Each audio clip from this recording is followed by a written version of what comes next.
Hello everyone. Today I'll discuss about instruction set, instruction format and instruction cycles. Instructions होता क्या, programme actually बना कैसे है. Program is a set of instructions. Instructions are commands to be executed by computer. Computer जिससे काम करता है, on which the computer operates on. ऐसे कमांड्स हैं, इंस्ट्रक्शंस हैं, निर्देश हैं जिससे वर्क करता है कंप्यूटर. कंप्यूटर की जो पूरी कंप्लीट वर्किंग है वो इंस्ट्रक्शंस ही हैं. सेट ऑफ इंस्ट्रक्शन से प्रोग्राम बनता है, प्रोग्राम से ही सॉफ्टवेयर बनता है स्पेसिफिक टास्क के लिए जो बनता है कंप्लीट. जो इंस्ट्रक्शंस होते हैं बेसिक, जो सीपीयू के लिए, माइक्रो प्रोसेसर्स के लिए, वो आपके असेंबली लैंग्वेज में होते हैं, जो कि अल्टीमेटली फिर कन्वर्ट होके जो इंस्ट्रक्शंस होते हैं वो कन्वर्ट हो जाते हैं मशीन लैंग्वेज में. कंप्यूटर पूरी तरह मशीन लैंग्वेज दैट इज 0-1 को ही जानता है, उसी में कन्वर्ट करना पड़ता है. अगर हमने हाई लेवल लैंग्वेज में प्रोग्रामिंग की तो भी वो ट्रांसलेटर्स, कंपाइलर और इंटरप्रेटर के थ्रू कन्वर्ट होके अल्टीमेटली मशीन लैंग्वेज 0-1 में कन्वर्ट हो जाना है, तभी वो समझ पाएगा कंप्यूटर. ठीक है, असेंबली लैंग्वेज में है तब भी असेंबलर के थ्रू ट्रांसलेट होगा, वो ट्रांसलेटर आपका असेंबलर यूज होता है. तो ये जो इंस्ट्रक्शंस हैं वो सभी माइक्रो प्रोसेसर के लिए अलग अलग डिफाइंड है. हर माइक्रो प्रोसेसर, जितने तरह के माइक्रो प्रोसेसर होते हैं, अलग अलग इंस्ट्रक्शन सेट्स होते हैं. अगर दो मशीन्स ऐसी हैं जो कि पूरी तरह कंप्लीट इंस्ट्रक्शन सेट्स को पूरा सपोर्ट करते हैं, जितने इंस्ट्रक्शंस बेसिक ऑपरेशंस के एक कंप्यूटर मशीन में है दूसरे मशीन में भी उतना ही है, तो वो दोनों कंपेटेबल मशीन बोली जाती हैं. तो कई बार दो तरह के प्रोसेसर्स होते भी हैं, AMD के या इंटेल के, दो कंपनियों के प्रोसेसर्स बने, बट वो कंपेटेबिलिटी रखते हैं, मीन सेट ऑफ इंस्ट्रक्शंस पूरी तरह वही फॉलो कराते हैं, तो they are compatible processors, micro processors. ठीक है, तो जो CPU में है क्या इंस्ट्रक्शंस का फॉर्मेट क्या होता है, या फिर बेसिक इंस्ट्रक्शंस का साइकिल क्या, इंस्ट्रक्शन कैसे रन होता है, जो एक बेसिक इंस्ट्रक्शन होगा. पूरा आज का डिस्कशन हमारा इंस्ट्रक्शंस पे ही है. इंस्ट्रक्शंस क्या है, तो सबसे पहले इसमें इंस्ट्रक्शंस बताने से पहले मैं बताऊंगा स्टोर्ड प्रोग्राम का कॉन्सेप्ट. स्टोर्ड प्रोग्राम का कॉन्सेप्ट ये होता है कि जो भी प्रोग्राम, जो भी इंस्ट्रक्शंस होते हैं कंप्लीट वेटिंग में स्टेज में, दैट इज रैम में होता है कि उसे प्रोसेसर कॉल करे, वो स्टोर्ड होता है रैम में बेसिकली. तो जब वो अंडर प्रोसेस हो जाता है, मीन्स जब प्रोसेसर उसे कॉल कर लेता है, क्योंकि प्रोसेसर उस पर प्रोसेसिंग अप्लाई होगा, तो उस प्रोग्राम को बोल देते हैं प्रोसेस. द प्रोग्राम और इंस्ट्रक्शंस अंडर एग्जीक्यूशन, मतलब रनिंग जिनका होना है, जो भी रन होना है, are known to as process. The program under execution is known to as process. ऐसे तो प्रोग्राम हमारा सेकेंडरी स्टोरेज में भी, हार्ड डिस्क में भी, कहीं और भी सेव होता है, लेकिन जब वो रन होने के लिए आता है, अंडर एग्जीक्यूशन होता है, तब उसे प्रोसेस बोलते हैं.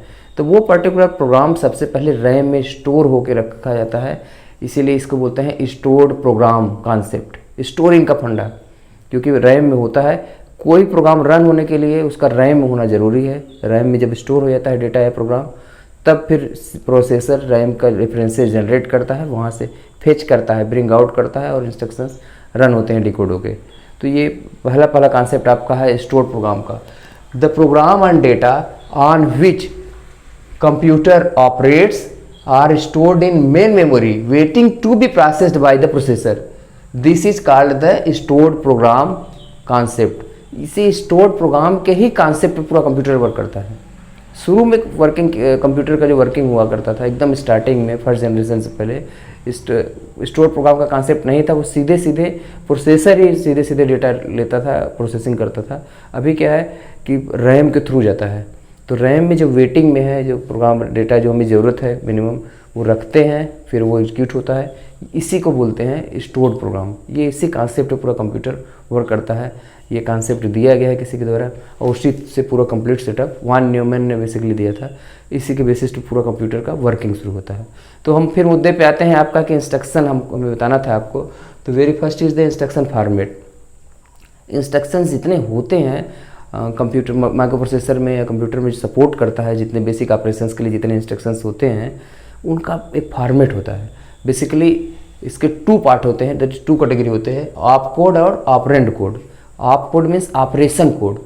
ऑप कोड ये डिसाइड करता है कि क्या पर्टिकुलर कंप्यूटर ऑपरेशन परफॉर्म करना है, वो ऑपरेशन उसका कोड है. फिर ऑपरेंड कोड मीन्स किसके ऊपर अप्लाई करना है, कौन सा ऑपरेंड है जिसके ऊपर उस ऑपरेशन को अप्लाई करना है, जो कि ऑप कोड द्वारा स्पेसिफाइड है. तो वो ऑपरेंड कहाँ पे मिलेगा, उसका पता कहाँ पे है, उसका एड्रेस कहाँ पर है, किस वे में मिलेगा, उसके लिए जो कोडिंग है वो उसे बोला जाएगा ऑपरेंड कोड. 2 पार्ट जनरली होता है इसमें, opcode and operand code. तो मान लीजिए कि there are 8 instructions in a microprocessor, then 3 bits will be sufficient to represent every instructions. मान लीजिए 101 बाइनरी में हमारा है, हालांकि नंबर सिस्टम हम बाद में फिर और डिस्कस करेंगे तब और आपको पता चलेगा। तो 101 आपका बाइनरी नंबर है तो ऐड के लिए दिखा रहा है, तो जो कोड हमारा पूरा आएगा उसे इंटरप्रेट करें, डिकोड करें तो पता चलेगा शुरू का ये बिट ऑपरेशन कोड का है, इससे पता चलेगा ऐड करना है। मान लीजिए 110 है तो सब्ट्रैक्ट करने के लिए है प्रोग्राम कोई। इसी तरह से जो भी प्रोग्राम हमें ट्रांसफ़र करना है, या फिर मान लीजिए 100 है तो ये हो सकता है कि रजिस्टर से वैल्यू कहीं ट्रांसफ़र करने के लिए। इसी तरह से 3 बिट 4 बिट वो डिपेंड करेगा इंस्ट्रक्शन सेट पे, आर्किटेक्चर पे कि कितने बिट्स के इंस्ट्रक्शंस हैं, लेकिन उन बिट्स के इंटरप्रिटेशन से ये पता चलेगा कौन सा ऑपरेशन परफॉर्म करना है। ठीक है, तो ये सभी माइक्रो प्रोसेसर के लिए अलग अलग होता है ऑपरेशन कोड, सभी के लिए अलग बिट्स डिसाइड होती हैं, कितने बिट्स कितने नंबर ऑफ ऑपरेशंस हैं उसी बेसिस पे वो डिसाइड होता है। ठीक है, तो इंस्ट्रक्शन फॉर्मेट में जो पहला पोर्शन है आपका operation code, that is op code जिसको बोलते हैं, जो ये डिसाइड करता है कि what operation to be performed, what computer operation will be performed. Then second is the operand, कि जिसके ऊपर ऑपरेशन परफॉर्म होगा उसका पता कहाँ पर है, वो कहाँ मिलेगा, कैसे, उसका कोडिंग पूरा। फॉर एग्जांपल आप ऐड के लिए एक इंस्ट्रक्शन देख सकते हैं इसमें एक छोटा सा, कि ऐड कोई आपका आप कोड है, add is that is addition of 2 numbers अगर है आपके पास, तो फर्स्ट ऑपरेंड का एड्रेस और सेकंड ऑपरेंड का एड्रेस। तो ये आप कोड आपका 2 पार्ट का है, ऑपरेंड कोड, और आप कोड आपका तो ऐड आप कोड है ही, तो उसका जो कोड होगा उससे पता चल जाएगा कि हमें एडिशन करना है। जो भी 0 1 का पैटर्न होगा वो कंप्यूटर समझ रहा होगा कि इसका मतलब ऐड करना है। ठीक है, और फिर ये पता है दोनों ऑपरेंड का। ठीक है, दोनों ऑपरेंड जो उस पर अप्लाई होंगे, मान लीजिए 3 + 4 = 7 करते हैं, तो प्लस आपका ऑपरेटर है, 3 और 4 आपके ऑपरेंड हैं जिसके ऊपर ऑपरेटर प्लस को अप्लाई कर किया जाता है। प्लस आपका ऑपरेटर है, दैट इज ऑपरेशन है, वो ऑपरेशन कोड है, वो प्लस के लिए एडिशन के लिए ऐड है उसका ऑपरेशन कोड जो भी होगा। और 3 और 4 क्या है, ऑपरेंड, वो कहाँ पे रखे हैं, रजिस्टर में है या मेमोरी में है या फिर इमीडिएटली आप दे रहे हैं कीबोर्ड से, किस तरह का है, कहाँ पे लोकेशन पे है, वो तो डिपेंड करेगा ऑपरेशन ऑपरेंड कोड की कोडिंग से कि कहाँ से डेटा हमने लिया जिसके ऊपर ऑपरेशन हमें अप्लाई करना है। ठीक है, तो ये इस एक एग्जांपल है कि ऐड ऑफ कोड में फर्स्ट ऑपरेंड और सेकंड ऑपरेंड ये मिल के पूरा इंस्ट्रक्शन फॉर्मेट बनता है। इसी तरह के फॉर्मेट्स होते हैं, बेसिकली 2 पार्ट्स उसमें है, आप कोड और ऑपरेंड कोड। अब इस तरह के जो इंस्ट्रक्शंस होते हैं उनका जो कंप्लीट सेट बन जाता है वो किसी माइक्रो प्रोसेसर के लिए फिक्स होता है कि ये इतने ही करेगा। 8085 माइक्रो प्रोसेसर है तो इतने ही इंस्ट्रक्शन सेट, 74 इंस्ट्रक्शंस उसके बेसिक ऑपरेशंस के डिफाइंड है सभी के। इसी तरह से पेंटियम का होगा तो उसका भी अलग होगा, i7 का होगा तो उसका भी अलग होगा, कोई सुपर कंप्यूटर होगा तो उसके भी इंस्ट्रक्शंस डिफाइंड हो गए ऑलरेडी कि these basic instructions are supported by this particular micro processor. तो जो भी माइक्रो प्रोसेसर होगा उसमें उसके कितने इंस्ट्रक्शंस अलाउड हैं, सपोर्टेड हैं, जो जिसको वो समझ सकेगा, कंप्यूटर ऑपरेट कर सकेगा, जो बेसिक इंस्ट्रक्शंस का सेट है उसे इंस्ट्रक्शन सेट कहते हैं। It means an instruction set is the set of all basic operations that a processor can accomplish, जो उसे कंप्लीट कर सकता है, कंप्लीट वो। फॉर एग्जांपल जैसे एक यहाँ पर दिया है, यहाँ पे एक इंस्ट्रक्शन का एग्जांपल कि लोड R1A, इसका मतलब ये हुआ कि मेमोरी में जो लोड करना है हमें, क्या करना है, ए लोकेशन है मेमोरी का, वहाँ से R1 रजिस्टर कोई CPU का है उसमें वैल्यू लोड की। तो इसको इस तरह से आप रिप्रेजेंट कर सकते हैं, R1 रजिस्टर में वैल्यू ए लोकेशन की मेमोरी से आया, ए कोई मेमोरी लोकेशन है आपका, या फिर इसको इस तरह से लिख सकते हैं MA memory location specified by A address, ये मेमोरी का एड्रेस ए है, इसका मीनिंग ये हुआ लोड ए।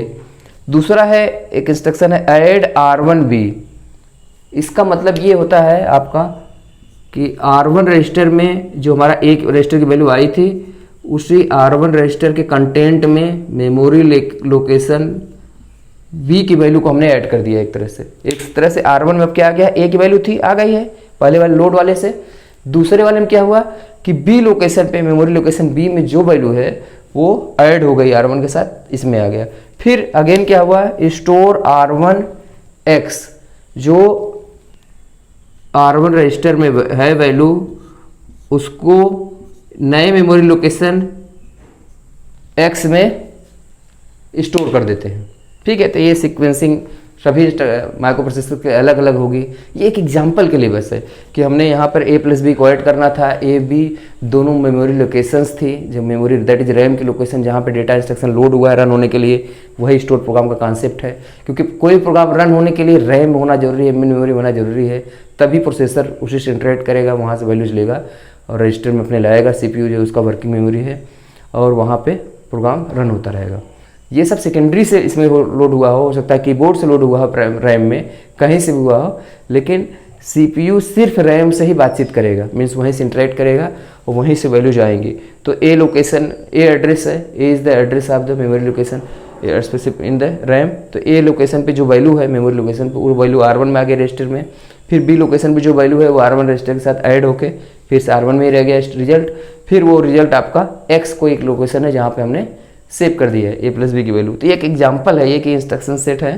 तो लोड, ऐड, स्टोर 3 इंस्ट्रक्शंस हो गए, तीनों का इस तरह से काम कर रहे हैं। इसी तरह से वेराइटी ऑफ इंस्ट्रक्शंस होते हैं किसी माइक्रो प्रोसेसर में, जो पूरा सेट ऑफ इंस्ट्रक्शन, जितने पूरे बेसिक ऑपरेशन जिसको वो माइक्रो प्रोसेसर है CPU अकम्प्लिश कर सकता है, उसे इंस्ट्रक्शन सेट बोलते हैं। ये सभी माइक्रो प्रोसेसर में डिफरेंट टाइप का होता है, सब में सेट्स अलग होते हैं। किसी में 74 इंस्ट्रक्शंस हैं जैसे 8085 माइक्रो प्रोसेसर में, इसी तरह सभी माइक्रो प्रोसेसर में नंबर ऑफ इंस्ट्रक्शंस अलग हैं। अब जो इंस्ट्रक्शंस को रन करने का तरीका है, जब एग्जीक्यूट होता है कंप्यूटर, एग्जीक्यूट होना मीन्स रन होना, जब रन होता है पूरा कोई इंस्ट्रक्शंस तो कुछ सीरीज ऑफ स्टेप्स को फॉलो करता है। इसके बाद ये करेगा तब जाके रन होगा। जो स्टेप्स फॉलो करता है उसे इंस्ट्रक्शन साइकिल बोलते हैं। That is CPU executes each instructions in a series of steps known to as instruction cycle it is called। तो आप इंस्ट्रक्शन साइकिल जो बहुत बेसिक ऑपरेशन जितने हैं, जिसमें सीक्वेंशियल इंस्ट्रक्शंस जितने होते हैं, वो जो सेट ऑफ स्टेप्स फॉलो करते हैं वो इसी तरह से होता है। फेच, डिकोड, एग्जीक्यूट, स्टोर, ये 4 स्टेप्स फॉलो करते हैं जितने सीक्वेंशियल इंस्ट्रक्शंस नॉर्मल इंस्ट्रक्शंस होते हैं। जो नॉन सीक्वेंशियल हैं उसमें इनडायरेक्ट साइकिल भी होती है, इंटरप्ट साइकिल भी होती है, कुछ चीज़ें हैं डिटेल कॉन्सेप्ट अभी आपका बेसिक लेवल पे foundation of computer, fundamental of computer में आपको जानने की इतना ज़्यादा अभी ज़रूरत नहीं है। लेकिन अभी मोस्ट बेसिक जो सीक्वेंशियल ऑपरेशंस हैं उनके लिए ये कैसे काम करता है। फेच मीन्स टू ब्रिंग, जाकर लाना, फेच इंस्ट्रक्शंस। फेच इंस्ट्रक्शंस का सीधा सीधा मतलब है कि रैम से वैल्यूज को रीड करके कहाँ पे लाना है, CPU में। कैसे लाना है ये? फेच के लिए जो पता है जहाँ से मेमोरी लोकेशन का एड्रेस है वो होल्ड करता है PC, एक रजिस्टर है प्रोग्राम काउंटर। प्रोग्राम काउंटर में program counter holds the address of the next instruction to be fetched. अगला कौन सा इंस्ट्रक्शन फेच करके लाना है वो CPU का एक बहुत इंपॉर्टेंट रजिस्टर है प्रोग्राम काउंटर PC जिसको बोलते हैं, वो उसका पता रखे रहता है। प्रोग्राम काउंटर है, नाम से ही पता चल रहा है कि प्रोग्राम अगला कौन सा प्रोग्राम आएगा उसका पता सब रखे रहता है। तो PC प्रोग्राम काउंटर पे जो एड्रेस है उस लोकेशन की वैल्यू को रीड करते हैं रैम से, CPU में लाते हैं और CPU में रखते हैं उसको। एक इम्पॉर्टेंट रजिस्टर है CPU का IR, इंस्ट्रक्शन रजिस्टर, नाम से पता चल रहा है कोई इंस्ट्रक्शन का रजिस्टर है। तो फेच ऑपरेशन में ये होता है आपका PC रजिस्टर में जो एड्रेस स्पेसिफाइड है उस पते पर रैम में जो वैल्यू है उसको रीड करके लाते हैं। जो भी वैल्यू है, डेटा है, इंस्ट्रक्शन है, रीड करके किस में रखते हैं, इंस्ट्रक्शन रजिस्टर में। ये फेच ऑपरेशन हो गया पहला। जब फेच हो जाता है तब इंस्ट्रक्शन रजिस्टर में जो वैल्यू आती है उसकी मीनिंग पता की जाती है, इंटरप्रिटेशन होता है, मतलब उसको पार्ट में डिवाइड करके देखते हैं कि ऑपरेशन कोड क्या है, ऑपरेंड कोड क्या है, एक एक बिट का मतलब समझते हैं। उसी से पता चल जाता है ये किस तरह का ऑपरेशन इसमें परफॉर्म करना है। इसको बोला जाएगा डिकोड। दैट इज पहला फेच है। दूसरा डिकोड, डिकोडिंग करना हो गया। डिकोड करना, जो इंस्ट्रक्शन IR में आ गया है, अब CPU रजिस्टर के पास, इंस्ट्रक्शन रजिस्टर के पास आ गया है, उसको डिकोड किया जाएगा। इससे ये पता चलेगा कि कौन सा ऑपरेशन परफॉर्म करना है और ऑपरेंड कहाँ कहाँ मिलेंगे, ये सब करना। जब उसका मतलब डिकोड हो जाएगा तो डिकोडिंग के बाद फिर रन करा देंगे, that is execute cycle, execute करा देना। मान लीजिए ऐड के लिए इंस्ट्रक्शन रहा होता, पता चल गया तो फिर जो भी ऑपरेंड होंगे उससे ला के एग्जीक्यूट करा लिया जाएगा। ठीक है, तो ये 3 बेसिक स्टेप्स हो गए। जब एग्जीक्यूट हो जाएगा, रन हो जाएगा प्रोग्राम, तब फिर वैल्यूज को स्टोर भी किया जाएगा, कहीं पे सेव किया जाएगा। स्टोरिंग मीन्स कहीं पे सेव करेंगे किसी और लोकेशन पर, उसका रिजल्ट कहीं और भी लोकेशन पर हमें जहाँ भी सेव करना होगा मेमोरी लोकेशन में, जहाँ पे भी होगा वहाँ पे जाके मेमोरी एड्रेस से वो कर देंगे। फिर से अगला इंस्ट्रक्शन फेच होगा, फिर ये सब बार बार से सिक्वेंशियल फैशन में चलता रहेगा। क्योंकि प्रोग्राम काउंटर क्या करता है, जब यूं ही एक इंस्ट्रक्शन आपने रीड करके लाया, वहाँ से आया CPU रजिस्टर में, program counter automatically incremented by 1, मतलब अगले वाले इंस्ट्रक्शन का पता रख लेगा। जो ही PC की वैल्यू लोड हुई और रन उसके लिए कंप्लीट की रीड होने के लिए, मेमोरी रीड के लिए या राइट के लिए, ये पता चल जाएगा PC को कि अब ये आगे वाला साइकिल पहुंच गया। तो इन बिटवीन PC भी इंक्रीमेंट हो जाता है, प्रोग्राम काउंटर भी इंक्रीमेंट हो जाता है, वो अगला वाला पता रख लेता है। जो ही स्टोर के पास आएंगे तो PC के पास अब नया पता होगा, तो नया इंस्ट्रक्शन वो फेच करेगा, उसको डिकोड करेगा, वो एग्जीक्यूट करेगा। Fetch decode execute store, fetch decode execute store, ये पूरा सीक्वेंस कंटिन्यूअसली चलता ही रहेगा और इसी को बोला जाता है instruction cycle. That is set series of steps to be followed by a sequential instruction is known to as instruction cycle. जो इंस्ट्रक्शन साइकिल है वो क्या होता है, सीरीज ऑफ बेसिक स्टेप्स जो फॉलो करता है। ये सीक्वेंशियल इंस्ट्रक्शंस के लिए है। जहाँ सीक्वेंशियल नहीं है, इनडायरेक्टिंग है इंस्ट्रक्शंस में, उसमें क्या होगा कि एड्रेस ही दूसरी जगह ढूंढना पड़ेगा, फिर से और चीज़ फेच करनी पड़ेगी, या फिर कहीं इंटरप्ट आ गया बीच में तो इंटरप्ट का कुछ पॉइंट आएगा, ठीक है। इंटरप्ट हैंडलिंग, इंटरप्ट साइकिल्स होंगी तो वो भी बीच में इंट्रोड्यूस होंगी। बट नॉर्मल सीक्वेंसिंग जो प्रोग्राम की होती है इसी तरह से फॉलो होती है, इसे बोलते हैं इंस्ट्रक्शन साइकिल। इसी तरह से प्रोग्राम रन होता है। अब जो कैटेगरीज ऑफ इंस्ट्रक्शंस जो होती हैं, सबसे बेसिक कैटेगरी जो डिसाइड किया जाता है, जो इंस्ट्रक्शन सेट बनता है उसमें जो कैटेगरीज पूरी बनती हैं, पहला होता है डेटा ट्रांसफ़र के इंस्ट्रक्शंस। डेटा ट्रांसफ़र में मेमोरी ट्रांसफ़र, रजिस्टर का transfer, memory to register, register to memory या रजिस्टर टू रजिस्टर, इस तरह के डिफरेंट ट्रांसफर्स होंगे। तो वो डेटा ट्रांसफ़र, उसमें किसी तरह का मैनिपुलेशन नहीं होगा डेटा में। डेटा जैसा है इंटैक्ट रहेगा, कोई चेंज नहीं होगा उसमें, बट जगह उसकी बदलती रहेगी, पोजीशन चेंज होती रहेंगी। मेमोरी इस लोकेशन से वहाँ गया, वहाँ से रजिस्टर में कॉपी होके आया, कहीं पेस्ट होके चला गया, मीन्स वहाँ से कट होके, इस तरह के सब कंप्लीट आएगा। डेटा ट्रांसफ़र इंस्ट्रक्शंस है, मीन्स इस वाले लोकेशन से उस लोकेशन पे, इस रजिस्टर से इस मेमोरी लोकेशन पे, यहाँ से यहाँ, इस तरह के इंस्ट्रक्शंस होगा, एकदम मोस्ट बेसिक वाले।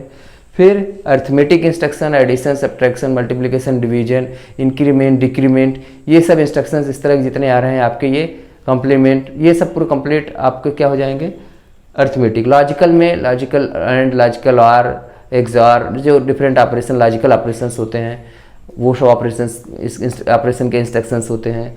आपके कंट्रोल सीक्वेंस है, जंप करना लूप में, मतलब कहीं लूपिंग करना, यहाँ से वहाँ जाना, कंप्लीट कंट्रोल सीक्वेंस के काफ़ी इंस्ट्रक्शंस होते हैं, जिसमें नॉर्मल सीक्वेंस से जंपिंग भी होती है, तो कुछ कंडीशंस होंगी, कंडीशनल जंपिंग होती है किसी तरह से। जैसे जे एक एग्जांपल है, JNZ एक इंस्ट्रक्शन है, that is jump on non zero, एक एग्जांपल मैंने आपको बताया। JNZ एक इंस्ट्रक्शन है, jump on non zero, means कोई ऑपरेशन अभी जो परफॉर्म हुआ है, अगर उसका रिजल्ट नॉन जीरो है, मतलब जीरो नहीं आया है, तब जंप करें। या JZ है, जंप ऑन जीरो, तो जिस लेवल पे जंप करना होगा वहाँ से सीधे सीधे वहाँ जाएगा, नॉर्मल सीक्वेंस को फॉलो नहीं करेगा। जहाँ एड्रेस दे देंगे उस लेवल पे जंप कर जाएगा, उस पते पे जंप कर जाएगा, मीन्स बीच के इंस्ट्रक्शन छोड़ देगा, उस वाले स्टेप पे चला जाएगा सीधे सीधे। तो ये जंप कंडीशंस होती है, फ्लैग बिट्स कुछ सेट होते हैं उसके बेसिस पे कि हाँ जीरो रिजल्ट आया है हमारा, तो वो जीरो फ्लैग एक होता है, फ्लैग बिट सेट होता है। चलिए हम उसके डिटेल में नहीं जा रहे हैं, जब माइक्रो प्रोसेसर के डिटेल में वो सब होता है। आपके लिए बस ये है कि फंडामेंटल ऑफ कंप्यूटर में इंस्ट्रक्शंस कैसे एग्जीक्यूट होते हैं, what are the different categories of instructions, यही बेसिक बताना था। इंस्ट्रक्शन फॉर्मेट क्या होता है, इसको बताना था कि कैसे कैसे, एकदम मोस्ट बेसिक वाले थिंग्स आपको बतानी थी। डिटेल आप डिफरेंट सब्जेक्ट है, कंप्यूटर ऑर्गेनाइजेशन, कंप्यूटर आर्किटेक्चर और या फिर माइक्रो प्रोसेसर, ऐसे सब्जेक्ट्स में फिर डिटेल में पढ़ते हैं, इसे जानते हैं, वो अलग है। बट फाउंडेशन आपका यही है कि अच्छी फाउंडेशन होगी तो अच्छी बिल्डिंग बनेगी, ठीक। अब जो CPU की जो परफॉर्मेंस है, माइक्रो प्रोसेसर की जो परफॉर्मेंस है, उसका मेजरमेंट का भी तरीका होता है। वो पर सेकेंड कितने इंस्ट्रक्शंस रन कराता है, इसी से मेजरमेंट होता है। वो जनरली MIPS और BIPS होता है, MIPS और BIPS में, दैट इज मिलियन इंस्ट्रक्शंस पर सेकेंड और बिलियन इंस्ट्रक्शंस पर सेकंड। MIPS और BIPS में कितने इंस्ट्रक्शंस पर सेकंड वो एग्जीक्यूट करता है, इसी से इसकी परफॉर्मेंस चेक की जाती है। जो माइक्रो प्रोसेसर की स्पीड वो होती है, कंप्लीट फ्रीक्वेंसी क्या होती है, कितने गीगाहर्ट्ज़ का है, कितने मेगाहर्ट्ज़ का है, वो तो उसका ऑपरेटिंग फ्रीक्वेंसी होती है कंप्लीट। बट ये कितने इंस्ट्रक्शंस, कितने बिलियन इंस्ट्रक्शंस या कितने मिलियन इंस्ट्रक्शंस करता है पर सेकंड, ये इसका CPU का परफॉर्मेंस है। तो ये बेसिक्स था आपका इंस्ट्रक्शन साइकिल का कंप्लीट। तो आज के लिए अभी हम यहीं पे स्टॉप करते हैं। आगे फिर जो पोर्शंस और कुछ कवर नहीं हुए हैं फंडामेंटल्स में बेसिक वाले, वो पोर्शंस हम कवर करते रहेंगे। Thank you.